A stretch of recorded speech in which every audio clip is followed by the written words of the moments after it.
On progress and development, please call roll. Senators Arthur, Here. Williams, Carter, Moon, Mosley.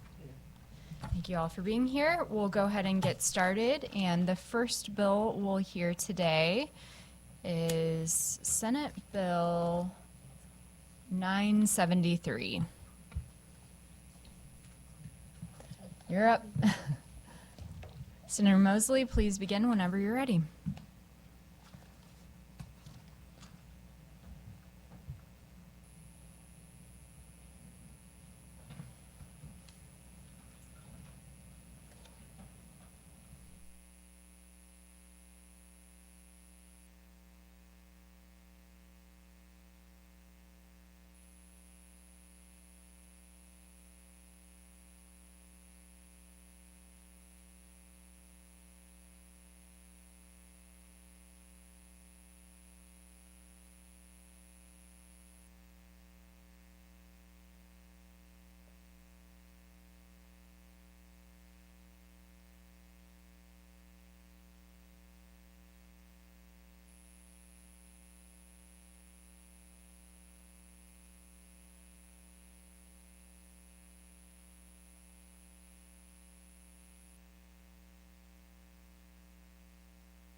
Thank you, committee. Oh, wait a minute.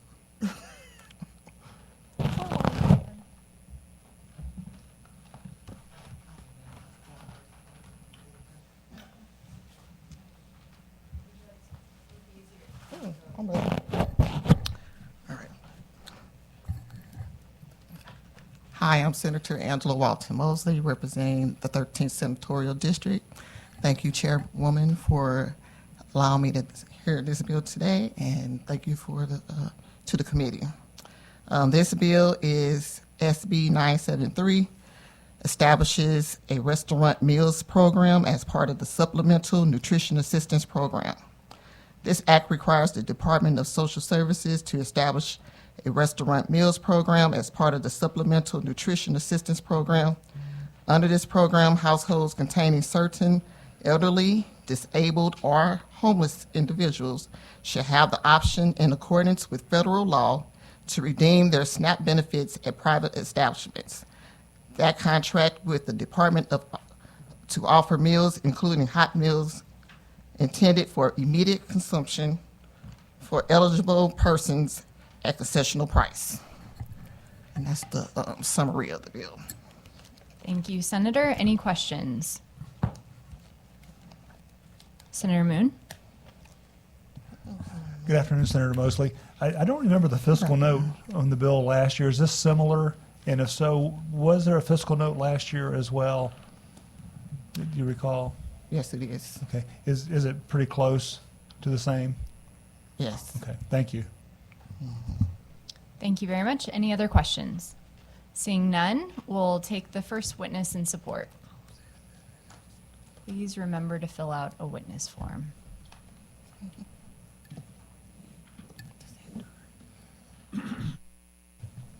Madam Chair, members of the committee, my name is Jay Hardenbrook. I'm the Advocacy Director for AARP here in the state of Missouri. We are a social change organization with a membership of over 700,000 in the state of Missouri alone, and we advocate for the 50 plus. So I think oftentimes when we think about these sorts of programs, especially the SNAP, food stamps sort of things, we tend to think of how we would operate under those programs, and we don't realize that not everybody is just like we are. So I would like to, first of all, thank the committee for hearing this legislation and thank the senator for, again, sponsoring this important legislation. But the fact of the matter is we have people who are receiving supplemental nutrition assistance who desperately need it, who cannot prepare those meals for themselves. Whether they are elderly and can't quite make the reach or can't operate the kitchen equipment anymore in order to cook their own meals, whether they're disabled and in a situation where they are just incapable of making those meals, or if they're homeless and don't have a kitchen at all. We still want to make sure that those people are getting the meals that they need so that we don't lead to more problems that cost the state significantly more. Senator Moon mentioned the fiscal note. You will notice that it is very, very minimal. And that's because the senator, and I think quite wisely, isn't increasing the amount that these people get from their supplemental nutrition assistance program. They're just saying that you can use that same amount of money to get a prepared meal in designated areas where the state has already said you're going to get a warm, nutritious meal. I'm happy to answer any questions. Thank you for your testimony. Any questions? Seeing Thank you so none, much. thank you. Next witness in support.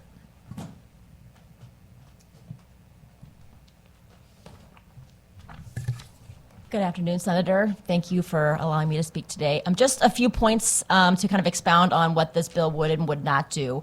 Currently, if you are on the SNAP program, you can only purchase cold, unprepared food. So even at a grocery store, you can't buy the hot rotisserie chicken, for example. You definitely can't go to a restaurant and buy food with your SNAP card, number one. This new program that we would like to implement would not expand the program. It would not increase the people who can qualify. The folks who would be able to access the restaurant meals program are already on the SNAP program and already receiving these benefits. And it's not for everyone who is currently on SNAP, right? So it's just a very specific, limited individuals who can qualify. So as Jay said, it's for elderly, those who are disabled, or those who are deemed homeless. And in the fiscal note, it states from the Department of Social Services how many of those folks would already qualify because they have those numbers already cataloged. And then I think the last thing to note, some people have questions on, is not all restaurants. Not every restaurant has to be a part of this program. It is a optional program where you have to apply to the Department of Social Services. You have to be accepted with the Department of Social Services, and it's not for every menu item. It would only qualify for certain menu items that are allowed under the program, and it's at a certain price point. So they couldn't go in and buy a steak dinner at a certain restaurant with their benefits. It would be certain restaurants who apply, who qualify, and have a limited menu that allows those individuals to do that. So I think those are just 4 points that just a little bit further clarifies what this program can and cannot do. Thank you so much for that important clarification. Senator Moon. Thank you. So considering the price, since it's under the current program, Yes. would the hot foods, if they're priced a little higher probably than the cold foods, would the individuals potentially run out of funds and be left without food for the rest of the month? The SNAP program is already considered a supplemental nutrition assistance program, so most people on SNAP run out of their benefits before the end of the month already. So again, this would be just for those individuals who need that extra help, who can't just go to the grocery store and buy hamburger and make their hamburgers at home, right? So yes, it probably would cost a little bit more, but for that individual population, it would still be a benefit.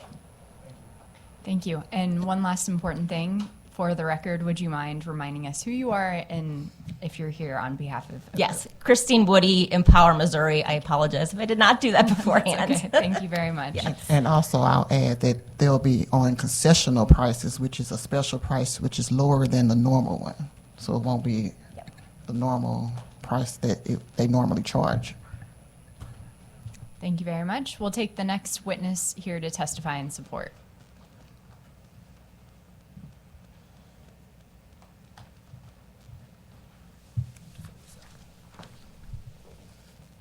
Hi, Chair and members of the committee. My name is Jack Siegel. I'm with Operation Food Search, which is a hunger relief organization in St. Louis, serving counties in Missouri and Illinois.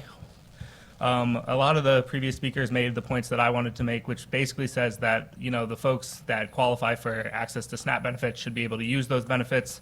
This bill expands the choice that they have to use their benefits in a way that makes sense for them. It's only targeted to certain populations, and it's something we're in strong support of. One of the programs we have at Operation Food Search that I want to highlight is the Metro Market, which is a mobile market that's been refitted to go to food deserts and food insecure areas and sell fresh fruits and vegetables at or near cost.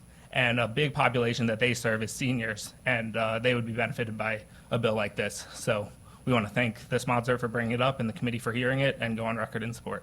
Thank you for that testimony. Any questions? Seeing none, any other witnesses here to testify in support?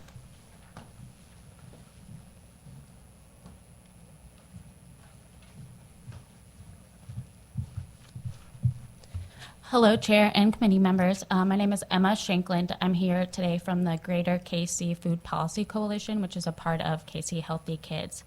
We just wanted to go on record in support of the legislation. I am going to submit some written testimony from our organization, and I filled out a witness form online. Perfect. We'll make sure all the committee members receive that testimony as well. Any questions for this witness? Thank you. Seeing none. Any other witnesses here to testify in support? Going once. Seeing none. Any witnesses here to testify in opposition? Seeing none. Any witnesses here to testify for informational purposes? Good afternoon. I'm here on behalf of a Red Circle. And my name is Rochelle Gray, here for informational purposes only. Pretty much everything has already been said. We recognize the unique circumstances of this community. They're vulnerable. They don't have access like most of the community has. And so we support the efforts to ensure that they have access to meals and nutrition in a way that is best to meet their needs. So I'm sure it's been mentioned that the disabled can't get around in the homes. Seniors can't as well. We also know that homeless people or houseless people do not have access to cooking utensils or apparatus. So I just wanted to come up for informational purposes only, and I thank you for your time. Very good. Any questions? Do I need to leave? Seeing none. Any other witnesses here to testify for informational purposes? Seeing none. Senator, do you have any closing remarks? Thank you all for your time. Thank you very much. That concludes the hearing on Senate Bill 973. We will now hear Senate Bill 1417. Senator Washington.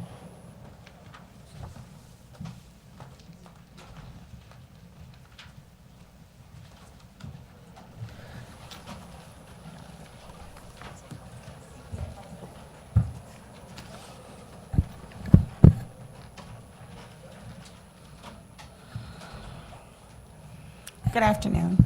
Thank you. I am Senator Barbara Washington from Jackson County, the 9th District, and I'm here to present Senate Bill 1417, which is a really simple bill. It's just a bill to have a day named John Donaldson Day. John Donaldson was born in 1891 and lived in Glasgow, Missouri, which I'm very familiar with because my family is from that area. And Mr. Donaldson played in the Negro Leagues before African Americans were allowed to play in the majors. And then he, I believe he did play a little bit in the majors as well. Part of recognizing him as a Missourian and a player in the Negro Leagues, which was also founded in the 9th District, is to help Mr. Donaldson become one of those players that would be able to be recognized by Major League Baseball. So recognizing a day would just follow into who he was as a person. He gave a lot back to his county and to his community. In fact, they have actually, there's a park named after him, and I believe there's a small documentary. And I have a letter here from the Glasgow School District.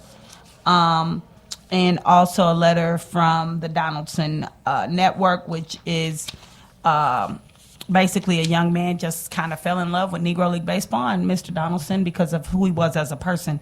And so it's really,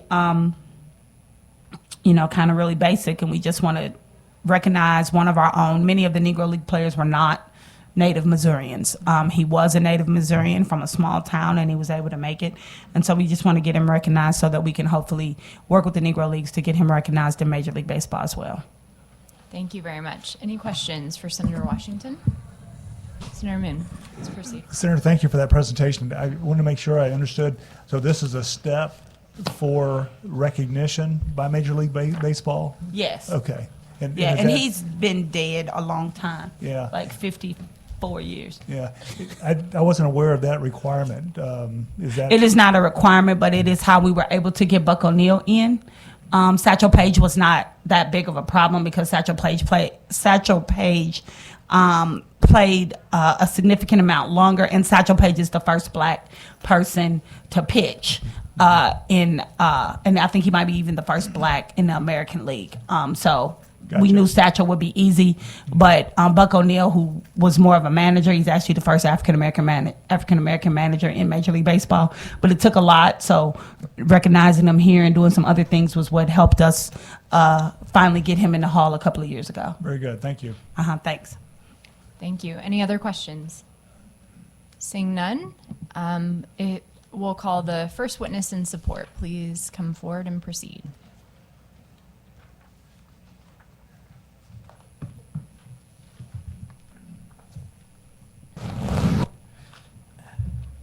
Madam Chair, committee members, I want to thank Senator Washington to carrying this bill. John Donaldson is probably the best baseball player that only a few people know about. The reason why he didn't play in the major leagues is because of the color of his skin. He was born in early 1890s. He actually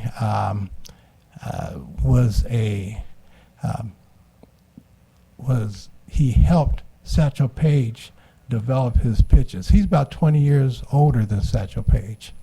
He was when the Monarchs first put together their team, John was on the team. He was a barnstormer. He actually started playing baseball before the Negro Leagues were founded. He played baseball all over the country. He grew up in Glasgow, Missouri. He went to college in Sedalia, Missouri, and his mother wanted him, well, he went to a Methodist college in Sedalia, Missouri, and his mother wanted him to be a pastor. He wanted to be a baseball player, and so he started barnstorming all across the country. Unfortunately, it was thought that there would be very few, if any, notes about how good or what John did.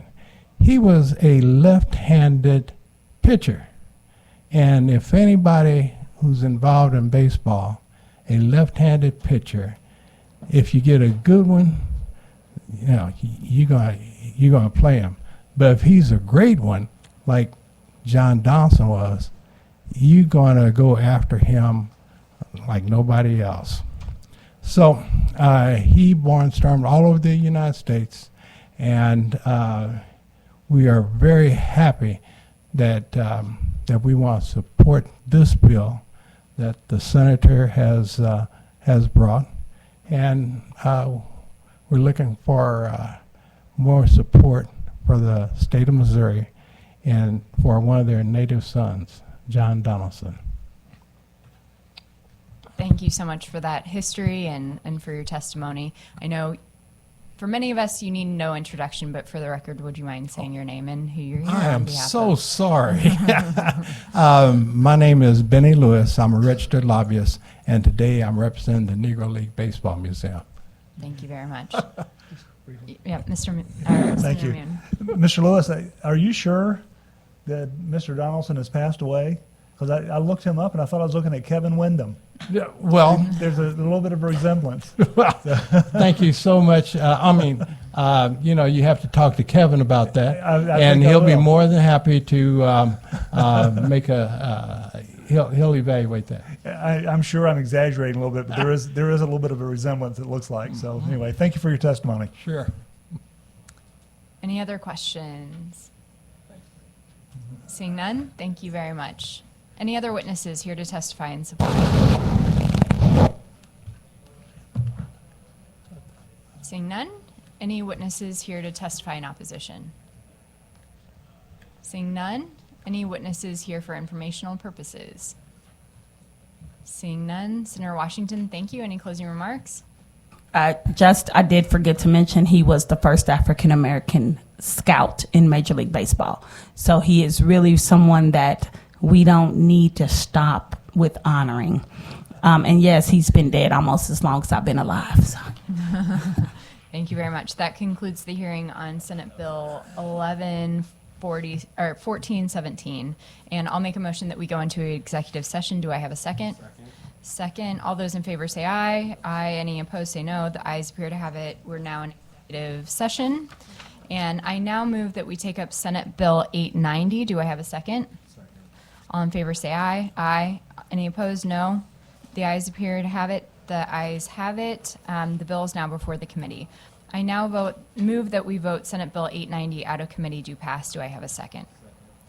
This is the bill we heard last week that creates the Missing and Murdered African American Women Task Force. Is there any discussion? Okay, seeing none, please call the roll.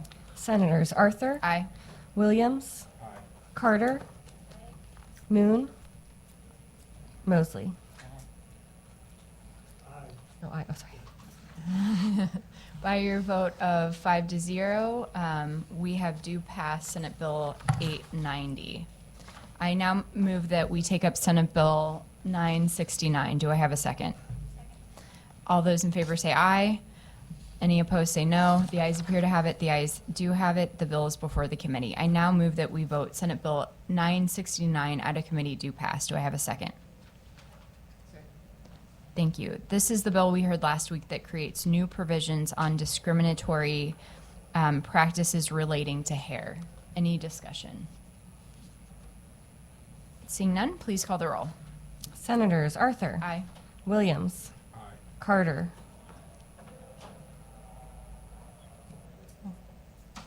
Okay. Pass. oh, Moon, Mosley. By your vote of 5-0, that motion carries.